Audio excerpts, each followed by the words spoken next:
Jadi psikologi masuk kemana-mana kok. Linguistik ya psikolinguistik. Nanti linguisnya masuk dengan sosiolinguistik, antropologi dengan linguistik, antrolinguistik, dan itu semua bergabung menggabung langsung menjadi satu disiplin ilmu yang berbeda. Nah, hari ini nampaknya yang paling banyak muncul pertanyaan adalah tentang mengenali diri, mengoreksi diri, apa istilahnya, mau introspeksi, mau self koreksi. Yang penting saya ingin mengatakan bahwa ada kesulitan dalam diri kita ketika kita akan melakukan introspeksi. Kesulitan yang paling besar yaitu adanya ketidakjujuran dalam diri kita sendiri. Sangat sulit sekali orang mengakui, oke, saya yang salah. Itu sulit sekali. Makanya kapan kita akan merasa damai hidup ini kalau kita sudah mengakui bersalah. Makanya orang setelah pertobatan itu ada kenyamanan dalam hidupnya. Dia damai. Kenapa? Dia mengaku bersalah. Apakah datang ke kiai minta bimbingan pertobatan, atau datang ke gereja menyampaikan dosa-dosa kepada seorang pastor, ya kan? Itu penting. Nah, kenapa jadi sulit? Dari mana datangnya ketidakjujuran? Karena ketika ada masalah, keinginan kita melakukan introspeksi, kita yang dihubung itu logika kita, bukan hati kita. Karena logika itu fungsinya hanya sebagai regulator ya, yang akan memberikan advokasi. Dia akan mendukung kita, membenarkan kita, membela kita. Itu logika. Yang berani menyalahkan kita itu adalah hati, karena hati tidak pernah berbohong. Maka dabal fuadu marah, semacam itu. Nah, makanya lagi nanti dalam kita menangani itu bahan dalam pasien-pasien itu, saya sendiri memanfaatkan kesempatan ketika seorang pasien datang, ketika dia menyampaikan keluhannya, kesedihannya, supaya memberikan impresi yang kuat dalam dirinya. Saya sengaja memposisikan diri saya sebagai pendengar yang budiman, dan saya harus menunjukkan bahwa saya memperhatikan mimik dia, sampai getar bibir dia, sampai menghitung air mata yang bercucuran, sampai dia merasakan bahwa ada kebersamaan dengan dia. Itu sudah 50% sembuh, Pak. Nah ini, jadi jangan nanti psikiater kayak dokter biasa gitu. Ini obatnya ya, ada komunikasi.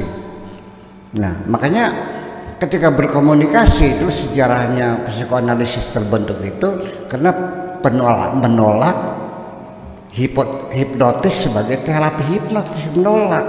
Karena komunikasi antara pasien dan psikiater itu bertemu dalam suasana kebohongan, tidak asli, ya, dimanipulasi. Jadi makanya diperlukan adanya kontak langsung antara pasien dengan dokter itu dengan namanya free association itu, semacam itu. Dan disitulah seorang dokter akan membimbing seorang pastor ketika ada jamaatnya yang akan dosa, ya harus didengarkan dong. Dia di balik jerujinya itu kan gitu. Saya begini kan, oh iya. Dan yakinkan bahwa Tuhan Maha Pengampun. Jadi artinya bahwa keputusasaan akan segera akan hilang dan kita akan nyaman kembali. Nah itu semacam itu. Jadi kemudian harus saya tambah lagi, ini intuisi itu tidak diakui sebagai ilmiah. Mereka lebih berpihak kepada paham positivisme dan sebagainya. Tetapi realitanya ada dan terbukti bahwa apakah itu yang menemukan listrik atau gravitasi bumi atau juga nuklir seperti Einstein, saya kira itu datang secara intuitif semua kok. Ya, sekarang saya disebut ahli ilmu balaghah. Semua orang nanya kepada saya, kalau sudah balaghah nanya sama saya. Nah, ketika saya tidak paham, kepada siapa saya nanya? Intuisi. Di situ diperlukannya istikharah. Jadi istikharah itu adalah kita membuka peluang supaya datangnya intuisi. Ya. Dan intuisi itu sesungguhnya datangnya adalah bukan di akal sadar kita, tapi di bawah sadar itu. Karena bawah sadar itu lebih luas, lebih lebar, lebih dalam. Yang sadar kan hanya 12%. Ya, yang 78-nya itu kan bawah sadar. Ya bawah sadar tuh ambang sadar ya, rupanya tidak sadar itu paling bawah. Nah kalau sudah bawah sadar kita sudah tidak bisa mengingatnya lagi. Lalu kita mengingatnya lama sekali. Tapi ingat bahwa yang sudah di bawah sadar pun, yang sudah di bawah sadar pun kadang-kadang mereproduksi sendiri, muncul sendiri. Dan itu akan mewarnai perilaku kita.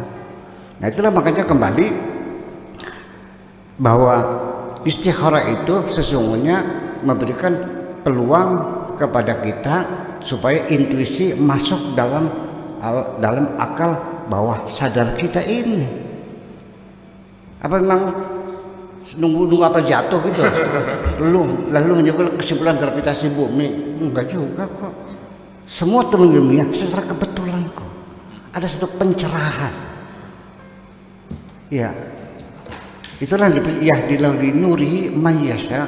Allah akan memberikan cahayanya kepada siapapun yang dikehendaki. Allah tidak melihat siapa orangnya, siapapun, apakah Edison, apakah Sigmund Freud, apakah Einstein, apakah Nikola Tesla dan sebagainya. Nggak ada urusan. Apakah kiai, boleh-boleh aja. Ya, jadi Allah tidak akan melihat semuanya. Allah itu adalah melihat semuanya adalah makhlukku dan semuanya aku cintai. Yang benci kan kamu.